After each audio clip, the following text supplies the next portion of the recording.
First contact in deep space. Commander Naomi Sullivan stared at the blinking red warning lights on her console, wondering how things had gone so terribly wrong. The Helios Research Station, humanity's furthest outpost in the Carina sector, was experiencing cascading systems failures across all major subsystems. The quantum reactor core was destabilizing, and she had just ordered the evacuation of all non-essential personnel. Status report on the containment field, she called out, her voice steady despite the chaos around her. Critical failure imminent, the station's AI responded. Containment breach predicted in approximately 47 minutes. Naomi ran her fingers through her short dark hair, leaving it more disheveled than usual. She had stayed behind with a skeleton crew of 5 to attempt a last-ditch stabilization effort. The nearest human rescue vessel was 3 days away, far too late to help. Commander. Lieutenant Santos's voice crackled over the calm, unknown vessel just dropped out of FTL near our position. Configuration unlike anything in our database. Naomi's heart skipped a beat. First contact during a station crisis wasn't exactly ideal.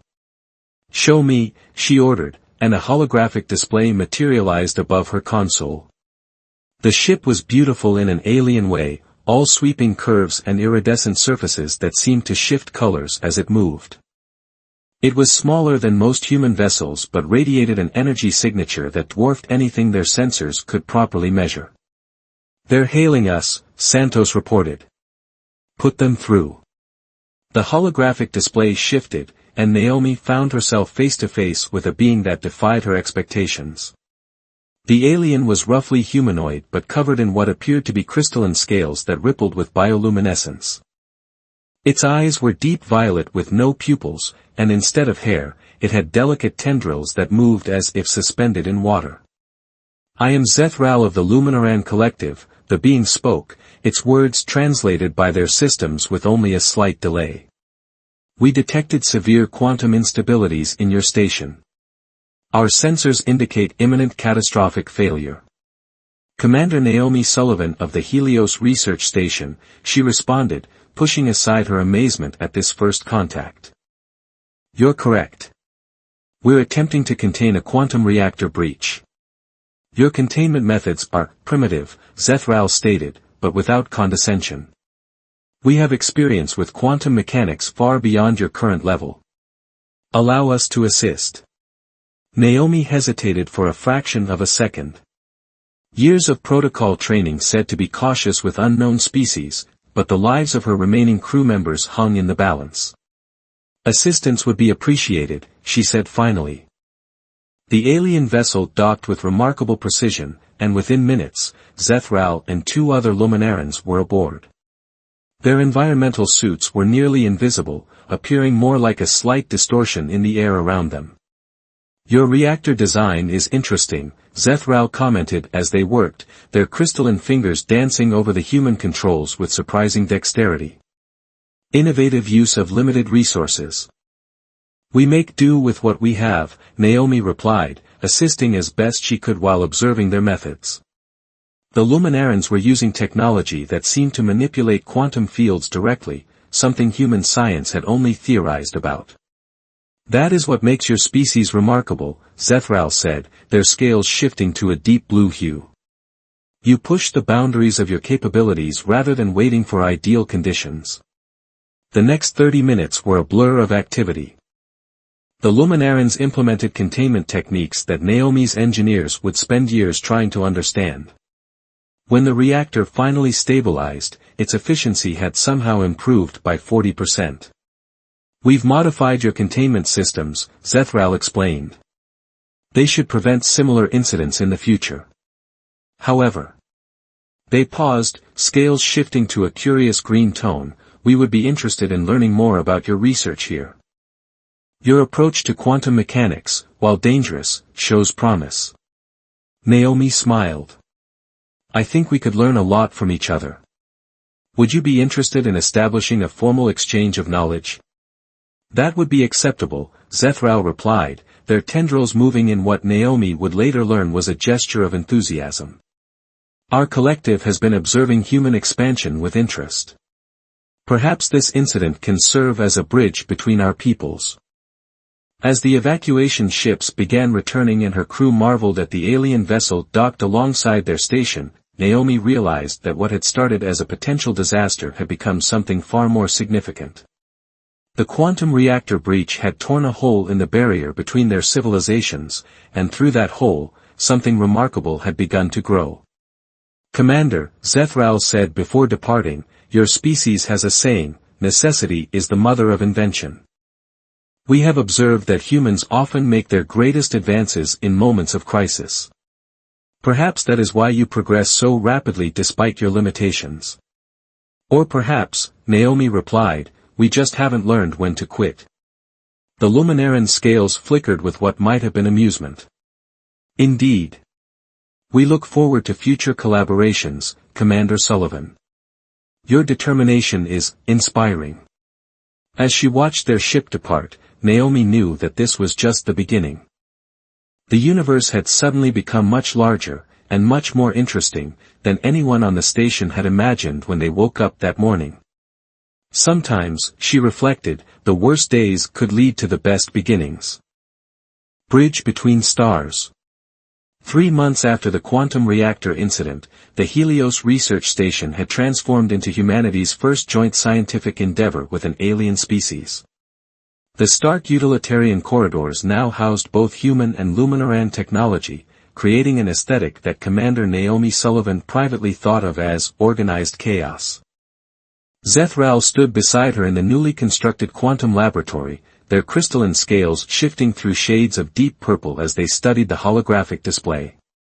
The project they were working on, a revolutionary quantum communication system, would allow instant communication across vast distances, something humanity had long thought impossible. "Your species approaches problems differently than ours," Zethral observed, manipulating the hologram with graceful movements. "Where we seek harmony with quantum fields, you attempt to bend them to your will. It is fascinating. Is that your diplomatic way of saying we're reckless?" Naomi asked, smiling as she adjusted the power flow calculations. "Not reckless. Creative." Zethral's tendrils rippled with what she had learned was amusement. "The Luminaran Collective spent centuries developing our quantum technology. Your species looks at our work and immediately asks, what else can we do with this?" Their conversation was interrupted by Dr. Reese Harrison, the station's lead physicist, bursting into the lab.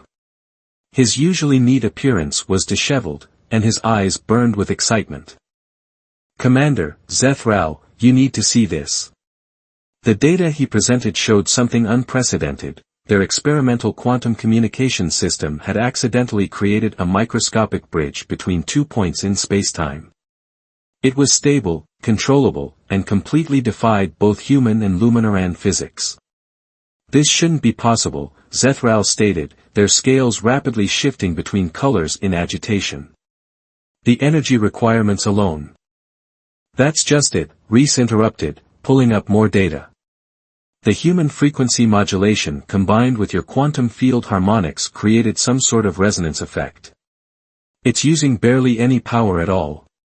Naomi watched as human and Luminaran scientists crowded around the discovery, their differences forgotten in the excitement of new possibilities.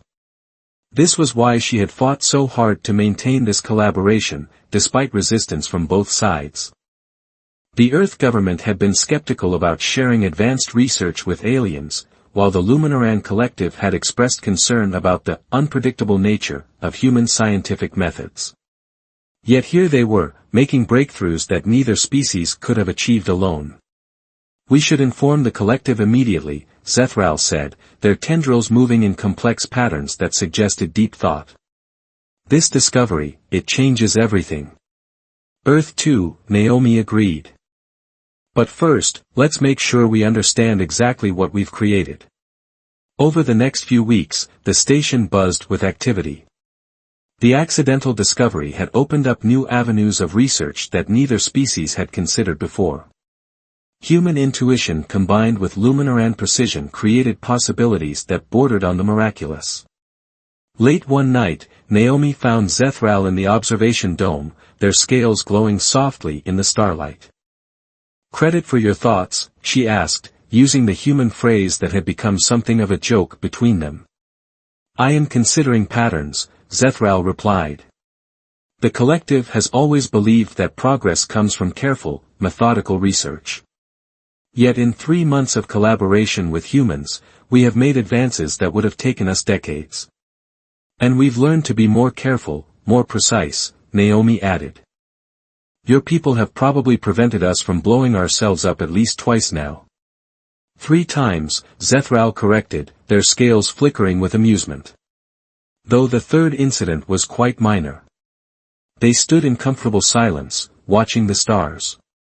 The station's position offered a view of both human and Luminoran space, a physical representation of the bridge The collective has requested that I establish permanent research exchanges with other human facilities, Zethral said finally. They believe this collaboration has proven valuable. Earth's saying the same thing. They're already talking about joint colonies, shared technology development. Naomi turned to face her alien colleague. "We're making history here, you know. Perhaps more than history." Zethral's scales shifted to a deep, thoughtful blue. "My people have a concept called quantum resonance, the idea that certain patterns in the universe naturally align and strengthen each other. Like your accident in the lab, creating something greater than its parts. Are you suggesting our species are quantum resonant?" Naomi asked, raising an eyebrow. "The evidence suggests that humanity and the collective complement each other in unexpected ways. You push boundaries, we maintain stability. You imagine impossible things, we help make them possible." Zethral's tendrils moved in what Naomi now recognized as their equivalent of a shrug. "It is an interesting theory." As if to emphasize their point, an alert sounded from the lab, another unexpected result in their ongoing experiments, another opportunity for discovery. As they hurried to investigate, Naomi reflected that perhaps this was the true purpose of space exploration, not just to find new worlds, but to find new ways of seeing the universe. The bridge between their species was growing stronger every day, built not just of technology and scientific advances, but of shared discovery, mutual respect, and the simple joy of learning from each other's differences. It was, she thought, exactly the kind of future she had always hoped humanity would find among the stars. Echoes of home. The message from Earth Central Command cast a shadow over what should have been a day of celebration at Helio Station. Commander Naomi Sullivan read it for the 3rd time, her jaw tightening with each word. Beside her, Dr. Reese Harrison waited anxiously, his usual enthusiasm dampened by concern. "They want us to restrict Luminoran access to certain research areas," Naomi said finally, her voice carefully controlled. "Apparently, some officials are concerned about the speed of our technological exchange." "That's ridiculous," Reese exclaimed. "The quantum bridge technology wouldn't even exist without Luminoran input. We're on the verge of revolutionizing space travel, and they want us to what? Start keeping secrets." Before Naomi could respond, the lab's door slid open with a soft hiss. Zethral entered, their crystalline scales an unusually muted gray. "I have received similar directives from the collective," they announced without preamble. "They believe our collaboration has become excessively innovative." The irony of the situation might have been amusing if it weren't so frustrating. Both species authorities were reacting to the same fear, that their joint discoveries were moving too fast, pushing too many boundaries, challenging too many established principles. "The collective fears we are losing our traditional methodical approach," Zethral continued, their tendrils moving in agitated patterns. "They suggest I return home for realignment." "You're not going anywhere," Naomi stated firmly. "Not when we're this close to a breakthrough." She activated the lab's main display, showing their latest project, a full-scale quantum bridge generator that could potentially revolutionize space travel. The prototype hung in the station's main construction bay, a blend of human and Luminoran technology that looked like abstract art. It represented everything they had achieved together, and everything their respective authorities feared. Perhaps, Reese suggested carefully, we should show them why this collaboration is too valuable to interrupt. Over the next few days, the station's joint crew worked tirelessly to prepare their demonstration. They documented every safety protocol, every theoretical foundation, every failed attempt that had led to their successes. They were determined to prove that their excessive innovation was actually careful science. But opposition wasn't limited to official channels. Some human crew members had begun to whisper about alien influence, while certain Luminaran scientists spoke of cultural contamination. The atmosphere on the station grew tense, divided. One evening, Naomi found Zethral in the quantum lab, running simulations long after their shift had ended. Their scales had taken on a deep indigo shade she had never seen before. "I've learned to read some of your colors," Naomi said, pulling up a chair. "But that one's new." "It reflects uncertainty," Zethral replied. "A state my people rarely acknowledge. The collective values certainty, stability, predictable progress. This collaboration challenges those values." "Change always makes people uncomfortable," Naomi offered. "Human history is full of resistance to new ideas. Yet you persist." Zethral's tendrils moved in a pattern that suggested curiosity. "Humans continue to push forward despite opposition, despite fear. My people would call this reckless. I am beginning to see it as admirable." Their conversation was interrupted by an urgent alert from the construction bay. The quantum bridge prototype had begun to exhibit unexpected energy patterns. As they raced to investigate, Naomi was struck by how naturally their teams worked together now, human intuition and Luminaran precision moving in perfect sync. The problem turned out to be an unexpected but beneficial resonance effect, one that made the quantum bridge even more stable than their original design. It was exactly the kind of serendipitous discovery that their authorities feared, and exactly why this collaboration was so valuable. "Document everything," Naomi ordered, watching human and Luminaran scientists working side by side. "Every calculation, every observation. We'll show them that innovation doesn't have to mean reckless." "We are creating something unprecedented," Zethral noted, their scales shifting to a bright, determined copper. "Not just technology, but a new way of approaching discovery itself." As they worked through the night, Naomi reflected on how far they had come. The station had become more than just a research facility, it was a prototype for a new kind of future, one where different species could combine their strengths rather than fear their differences. The next morning, they transmitted their findings to both Earth and the collective. The data was irrefutable, their excessive innovation was producing results that neither species could have achieved alone.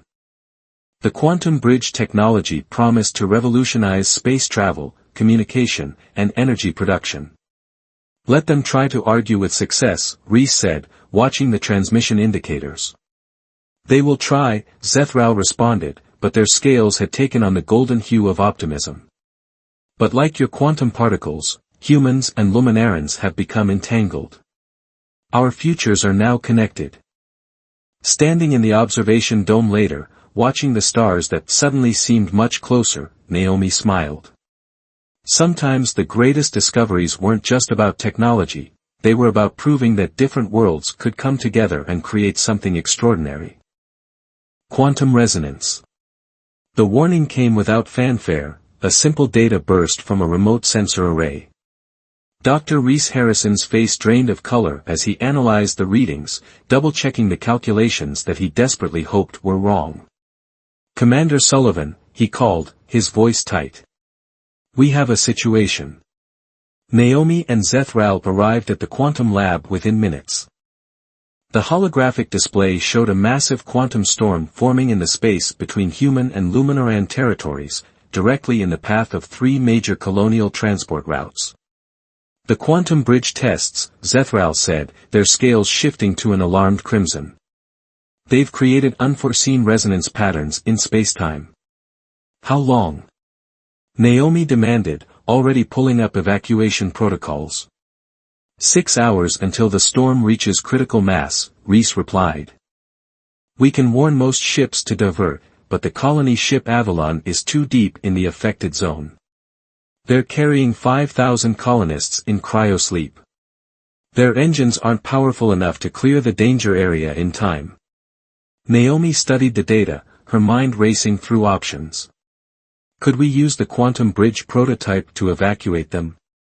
The prototype isn't designed for something that large, Zethral responded, their tendrils writhing with calculations. The power requirements would be. What if we didn't need to move the whole ship? Reese interrupted, his eyes lighting up with that familiar spark of inspiration. What if we could create a quantum shelter around them instead? The next few hours were a blur of frantic activity. Human and Luminaran scientists worked as one, pushing their combined technologies beyond anything they had attempted before. They weren't just combining their knowledge anymore, they were creating entirely new principles of quantum physics. The quantum resonance patterns are becoming unstable, Zethral reported, their scales flickering between colors so rapidly they appear to strobe. The storm is feeding off our attempts to contain it. Then we work with it instead of against it, Naomi decided. She turned to Reese. Your theory about harmonic quantum frequencies, could we use the storm's own energy to power the shelter? It's never been tested, he warned. The calculations alone would take weeks to. The Luminaran quantum processing matrix, Zethral interrupted, their tendrils suddenly still with revelation. Combined with human probability mapping. We could calculate in real time. They had less than an hour left and the final modifications were complete. The quantum bridge prototype had been transformed into something that barely resembled its original form, a hybrid of technologies that defied conventional understanding. Avalon is reporting shield failures, Reese announced, his hands dancing over the controls. Their hull won't take much more. Initialize the quantum shelter, Naomi ordered. Zethral. Harmonics aligned, they confirmed, their scales now a deep, focused blue. Beginning resonance sequence. The station hummed with power as the device activated. On the main screen, they watched as invisible quantum fields wrapped around the colony ship, creating a pocket of stable space within the chaos of the storm. It's working, Reese breathed. The shelter is holding. But these readings, this is impossible. The energy patterns we're seeing shouldn't exist. Humanity, Zethral observed, their tendrils moving in what Naomi now recognized as pride, has a remarkable habit of achieving the impossible. The next few hours tested the limits of both their technology and their cooperation. As the quantum storm raged around them, human intuition and Luminaran precision worked in perfect harmony, adjusting the shelter's resonance frequencies moment by moment to keep the colonists safe.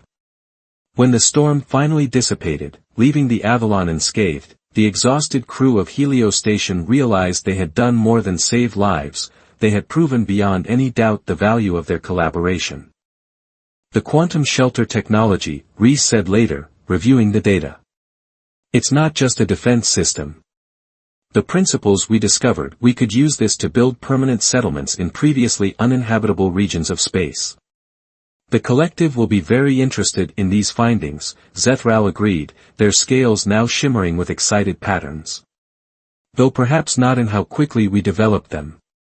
Let them worry about the speed, Naomi said, smiling. We'll show them the results. 5,000 lives saved. New frontiers opened. That's worth any amount of bureaucratic anxiety. Standing in the observation dome that evening, watching repair ships assist the Avalon, Naomi felt a profound sense of change. The quantum storm had forced them to push beyond the boundaries of both human and Luminaran science, creating something entirely new in the process. We're not just building bridges between stars anymore, she said to Zethral, who had joined her at the viewport. We're changing what's possible. Indeed, they replied, their scales glowing with a warm, golden light. Though perhaps that was always the true purpose of our collaboration, not just to share what we know, but to discover what we could become together. As the Avalon's engines flared to life, carrying its precious cargo of colonists to their new home, Naomi knew that their work had only just begun. The universe was vast, full of challenges that no species could face alone. But together, combining the best of both their worlds, there was no limit to what they might achieve. Beyond the horizon. 1 year after the quantum storm incident, Helios Station had transformed beyond recognition. What began as a simple research outpost had evolved into the first joint human-Luminaran Space Academy, a symbol of cooperation between two species that had once seemed impossibly different. Commander Naomi Sullivan stood in the newly constructed Grand Atrium, watching as the first class of mixed-species cadets filed in for their orientation. Human students in crisp uniforms walked alongside Luminaran youth, their crystalline scales shimmering with excitement. "Did you ever imagine this when we first met?" she asked Zeth Rao, who now served as the Academy's joint director alongside her. "During a reactor crisis?" Their scales flickered with amusement. "I was more concerned with preventing an explosion than predicting the future." Dar. Reese Harrison hurried toward them through the crowd, his tablet displaying a complex series of equations. "The latest results from the quantum mapping project," he announced. "We've identified 3 new regions of space suitable for colonial expansion using the shelter technology." The quantum shelter they had developed to save the Avalon had indeed revolutionized space exploration. Combined with their quantum bridge technology, it allowed both species to establish outposts in previously inaccessible regions of space. But more importantly, it had forced both Earth and the Luminaran Collective to acknowledge the value of their partnership. "The Collective Council is arriving in an hour," Zeth Rao noted, their tendrils moving in complex patterns that suggested both anticipation and concern. "Along with the Earth delegation." "Are we ready?" Naomi asked, though she already knew the answer. They had spent months preparing for this moment. The Academy's inaugural ceremony would also serve as the signing of the First Accord, a formal treaty establishing a permanent alliance between humans and Luminarans. It was a far cry from the cautious collaboration they had begun with, and not everyone was happy about the speed of these changes. As if reading her thoughts, a commotion erupted near the atrium's entrance. A group of human protesters had somehow gained access, their signs declaring opposition to alien influence. Simultaneously, a cluster of traditional Luminarans moved away from the human cadets, their scales pulsing with disapproving colors. Before security could react, something unexpected happened. The mixed group of cadets, human and Luminaran alike, moved as one to stand between the protesters and the ceremony space. They didn't confront or argue, they simply stood together, a living demonstration of what the Academy represented. "Now that," Reese said softly, "is worth more than any treaty." The protest dissolved as quickly as it had formed, but the message lingered. When the Collective Council arrived, led by an elder whose scales shone with ancient wisdom, they witnessed not just an institution but a transformation in progress. "We were wrong," the council elder admitted during the private pre-ceremony meeting. "We feared that rapid change would destabilize our society. Instead, this collaboration has enriched us in ways we never anticipated." The Earth delegation expressed similar sentiments, though in more bureaucratic terms. The success of the quantum technologies, the lives saved during the storm, and most importantly, the obvious benefits of combining their species' different approaches to problem-solving had convinced even the staunchest skeptics. As Naomi prepared to give her opening address, she felt the weight of the moment. This wasn't just about signing treaties or establishing institutions. It was about charting a new course for both species. "A year ago," she began, looking out over the assembled crowd, "a crisis brought our peoples together. We could have simply solved that crisis and gone our separate ways. Instead, we chose to see it as an opportunity, not just to share knowledge, but to learn from our differences." She gestured to the cadets, still standing united. "Look around this room. You'll see different bodies, different ways of thinking, different approaches to understanding the universe. But you'll also see the future. A future where we don't just reach for the stars, we reach for them together." Zeth Rao stepped forward, their scales glowing with a color Naomi had never seen before, a brilliant, opalescent sheen that seemed to contain all possibilities. In human terms, they added, we have learned that the whole can be greater than the sum of its parts. In Luminaran philosophy, we call this the great resonance, the harmony that emerges when different patterns align perfectly. The signing ceremony that followed was historic, but it was the informal celebrations afterward that truly showed how far they had come. Human and Luminaran cadets exchanged stories and ideas, each fascinated by the other's perspective. Scientists from both species debated theories and planned joint projects. Even the protesters from earlier had been drawn into discussions with their counterparts, curiosity overcoming prejudice. Later that night, Naomi found herself back in the observation dome where so many crucial conversations had taken place. The stars seemed different now, not distant points of light, but bridges waiting to be built. "What's next?" she asked as Zethral joined her. "The cadets have an interesting theory about using quantum resonance for atmospheric transformation," they replied. "Highly experimental. Probably dangerous. Very human." Naomi laughed. "And I suppose you'll help make it safer and more precise?" "Of course." Their scales shifted to that now familiar golden hue of optimism. "That is what partners do." As they stood there, watching their two world ships moving together through the darkness, Naomi realized that they had created something that would outlast them all. Not just technologies or institutions, but a new way of seeing the universe, through both human and Luminaran eyes, combining caution with daring, precision with intuition, tradition with innovation. The horizon, she thought, wasn't just a boundary anymore. It was an invitation.